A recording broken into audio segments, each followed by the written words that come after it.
محبوب عمل. قرآن اور سنت کا تقاضا ہے کہ نیکی پر فوراً عمل کیا جائے. لیکن معاملہ الٹا چل رہا ہے.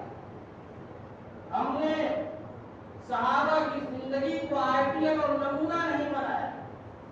ہم نے دنیا داروں کی زندگی کا مطالعہ کیا, انہیں دیکھا, ان کے نقش قدم پر چل پڑے. ہم نے صحابہ کی زندگی کا, تابعین کی زندگی کا, بزرگان دین کی زندگی کا مطالعہ نہیں کیا اور انہیں آئیڈیل اور نمونہ نہیں بنایا, جس کا نتیجہ یہ ہے کہ ساری زندگی کوہل اور پریشانی میں گزر. صحابہ ہمارے لیے نمونہ ہے, صحابہ ہمارے لیے اسوہ ہے, صحابہ کی پیروی ہمارے لیے باعث نجات ہے. صحابہ جس راستے پر چلے ہیں وہ نجات کا راستہ ہے, وہ عافیت کا راستہ ہے. اللہ کے رسول صلی اللہ علیہ وسلم نے صحابہ کرام کے بارے میں فرمایا, اصحابی کالنجوم بأیہم اقتدیتم اہتدیتم.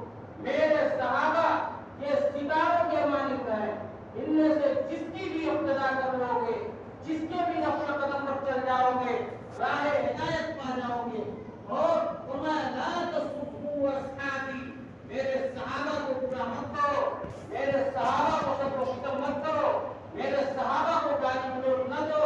جو صحابہ کا نہیں وہ حضور کا نہیں, جو حضور کا نہیں وہ اللہ کا. اس لیے صحابہ کے بارے میں بڑے ہی احتیاط سے کام لیں. بہرحال صحابہ کرام کی زندگی ہمارے لیے نمونہ ہے. دیکھیں کہ صحابہ کرام نے کس طریقے سے زندگی گزاری اور کس طریقے سے انہوں نے دنیا کے معاملے میں نہیں بلکہ دین کے معاملے میں آگے بڑھنے کی کوشش کی. غزوہ تبوک کا واقعہ اٹھا کر دیکھیں. غزوہ تبوک یہ اسلام کا بڑا ہی سخت غزوہ ہے, بڑا ہی صبر آزما اور آزمائش سے بھری ہوئی مہم ہے. ایسی مہم اور ایسی گرمی کے موسم میں جس میں آسمان سے شعلے برستے ہو, زمین آگ جلتی ہو, 1200 کلومیٹر کا صحرائی سفر ہو, دشمن کی تعداد 1 لاکھ سے زیادہ ہو اور کھجوروں کے پتلے کا زمانہ جس پر صحابہ کی پوری زندگی پورے سال کی معیشت کا دار و مدار تھا, اسی کی تجارت کرتے, اسی کو کھا پی کر اپنا وقت گزارتے, وہی صحابہ کی ساری معیشت ہوا کرتی تھی. ایسا سخت غزوہ اور ایسی سخت مہم شاید اسلام میں کوئی دوسری پیش نہیں ہے.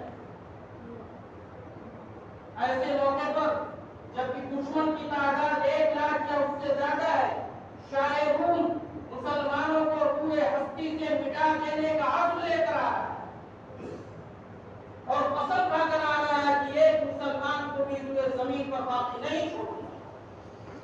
ایسے سخت غزوے کے موقع پر اللہ کے رسول صلی اللہ علیہ وسلم نے مسجد نبوی کے اندر صحابہ کرام کو اکٹھا فرمایا اور کہا کہ غزوے کا موقع ہے, سواریاں نہیں ہیں سواریاں چاہیے, اونٹنیاں نہیں ہیں اونٹنیاں چاہیے, پیسے نہیں ہیں پیسے چاہیے, اور چندہ جو شخص اس چندے کے اس غزوے کے اندر چندہ دے گا میں اس کے لیے جنت کی ضمانت دیتا ہوں.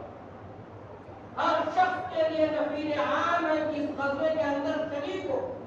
ہر گھر سے ایک آدمی نہیں بلکہ گھر کے اندر جتنے افراد لڑنے کے قابل ہیں وہ سب کے سب اس کے اندر شریک ہو. اللہ کے رسول صلی اللہ علیہ وسلم نے اعلان فرمایا, سیرت کی کتابوں میں لکھا ہے کہ اسلام میں